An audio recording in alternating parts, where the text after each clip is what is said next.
Hello, today we are going to talk about job descriptions and the job description template. In 2015, we transitioned to a new job description form to ensure employees and supervisors have accurate and current job descriptions as a secure base for building and managing Pioneer's future. To get to the job description form, go to Pioneer and type in job description in the search box. Anytime you are creating a new job description, this is the form you will use. All new job descriptions must be reviewed by your HR business partner before they are used. Our goal was to consolidate job descriptions within units so that the same title has the same description. Each job description is unique with the incumbent's name and supervisor's name. There will be a position number implemented in a short amount of time. In looking at the form, what is the title of the position you are creating or modifying? At this time, leave the position number blank. At some point in the near future, each and every position will have a position number. However, we are not quite there yet. The next box is for the salary grade. If this is a new title, you will need to send the job description to your HR business partner so he or she can make a determination as to the grade for the job.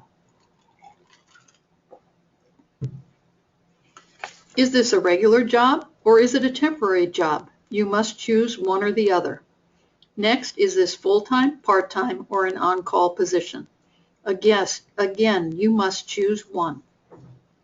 Once your HR business partner has determined the salary grade, he or she will let you know if this position is overtime eligible or not overtime eligible. Again, you will have to choose the designation given to you by your HR business partner. For the division, click on the drop-down arrow and choose your division and do the same for the unit location. Once you know who will be the employee, his or her name goes in the next two boxes. And then you must specify who the supervisor is for this employee along with the supervisor's title. The next section is the position objective. You will have to complete this using paragraph form.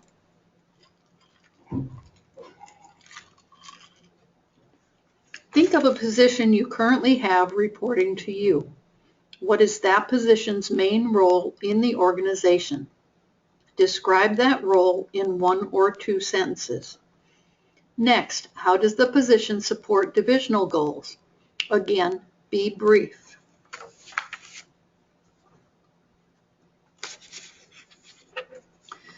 There are 2 parts to the objective. The first paragraph is the primary responsibility of the position. Examples are on the slide.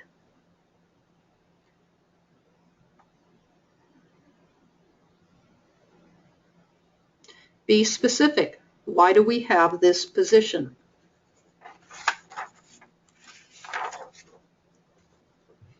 The second piece is specific to the unit and could have any title inserted in the example. Ask your director if they have a unit mission message to incorporate. If not, set your message for how your position's role fits the organizational mission. These are only examples, not real positions, but they show the general way to construct your position objective. The primary division goal is, this position supports that goal by. It does not have to be long or detailed. The purpose is simply to help the employee understand how they contribute to the overall goal and work of the unit.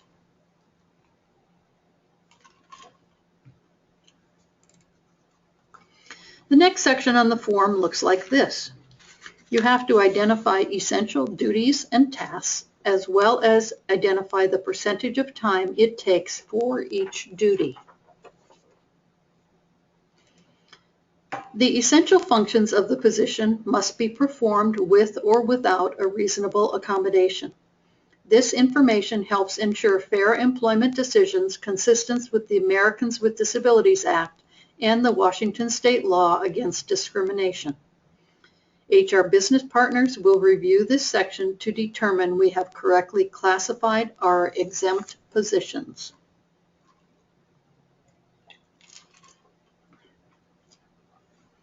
When writing duties and tasks, follow these tips for success.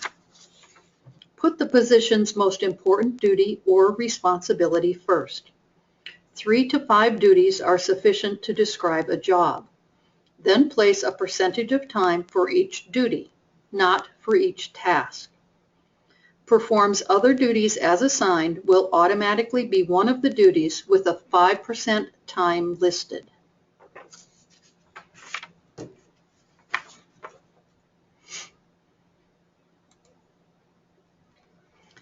When writing tasks, use action verbs. Describe the outcome, result, or purpose of the work. Describe any tools or equipment used to complete work. Describe at whose direction work is done and who, if anyone, must review the work upon its completion. Describe the level of independence, the degree of authority or control, and to whom the employee makes recommendations.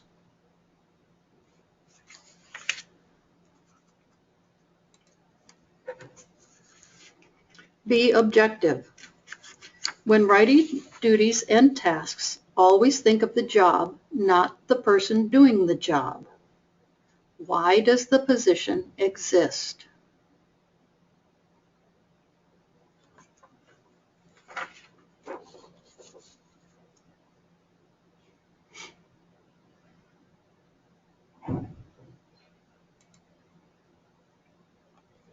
Here are 2 duties with a corresponding task for each duty. Duty 1, Client Monitor. The task under that duty would be perform and document daily shift activities as required by program policies, contract stipulation, and professional standards. Duty 2 could be program and facility safety. Operate and monitor video and GPS surveillance technology. These are examples.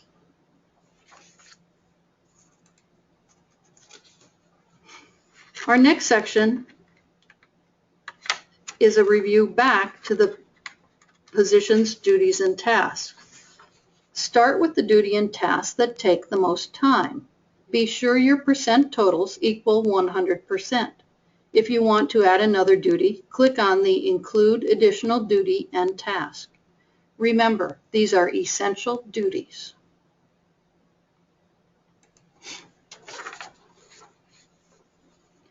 If this is a supervisory position, the next section is for supervisors.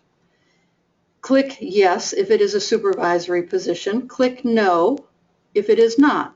If you click No, everything in this section will disappear.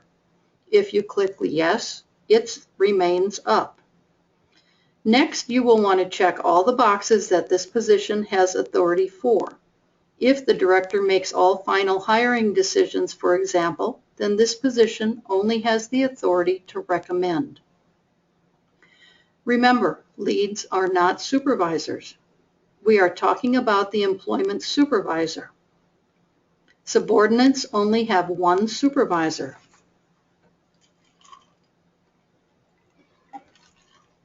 If this is a supervisory position, then each subordinate position title needs to be listed with the number of people in those positions along with the employee's work schedule. You could put varies for work schedule. If this position only works 8 to 5, then put 8 to 5. However, at the units that have clients 24/7, be careful. We don't want people to think they will only be scheduled for the 8 to 5 shift, if in fact we ask them to work other shifts. If you are still unsure, contact your HR business partner.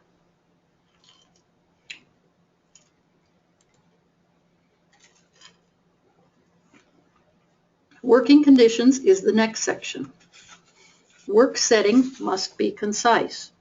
Used in conjunction with duties and tasks, this assists in return to work and accommodation discussions, indoor, outdoor, multiple locations, exposures to hazards, etc.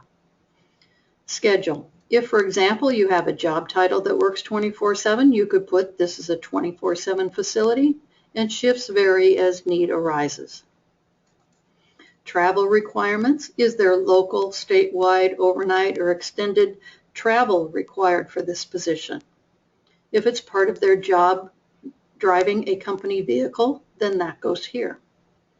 Tools and equipment. What tools and equipment does this position need to use? If the position interacts with customers, what is the frequency of interaction with uncooperative, distraught, or hostile clients, for example?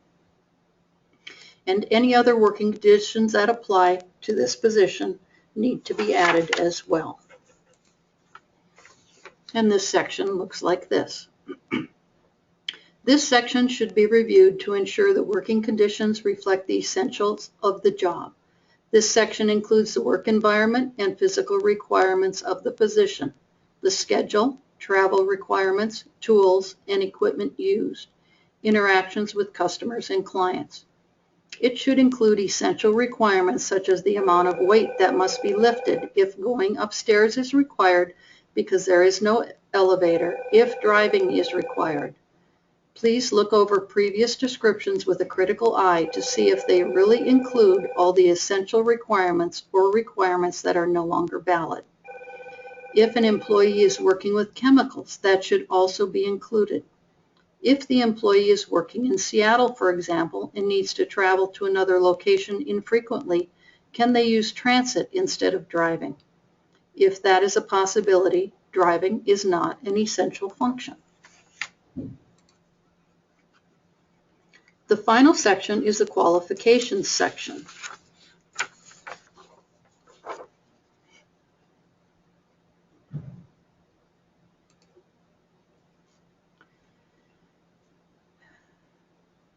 In the qualifications section, there are tips for success.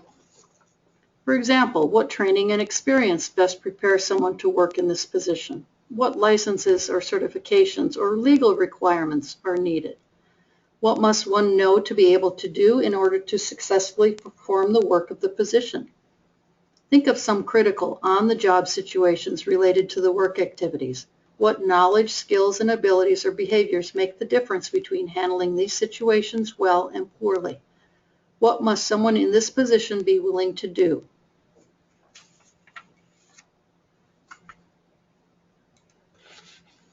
An example of qualifications for the food service worker could be required food and beverage workers permit, ability to handle food in a sanitary manner, ability to handle comments, criticisms, and requests politely, must be able to work early morning shifts and early evening shifts. And then for the preferred section, 2 months of food service experience desired.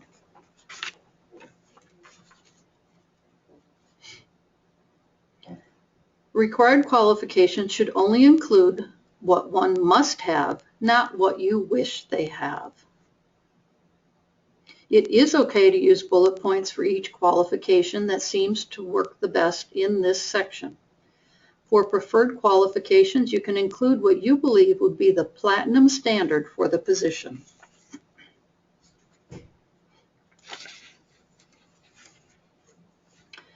To get started to write a job description, you will need to find an old job description and open up the blank template.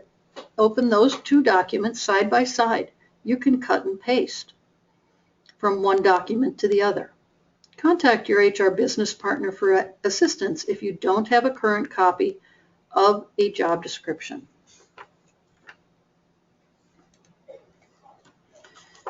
Once you are complete with a job description, you've turned it into your HR business partner, they will review it and they will maintain a master file for all job descriptions. Once you get your job description back from your HR business partner, for every person in that job whose description has been changed or modified or updated, they will have to sign a new job description. And then that job description will have to be sent to the HR employee paperwork box for inclusion into the employee's file.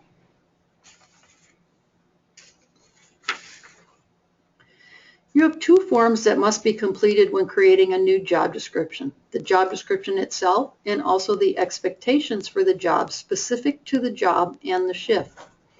If you have any questions about either creating a new job description or creating expectations, please contact your HR business partner. Thank you.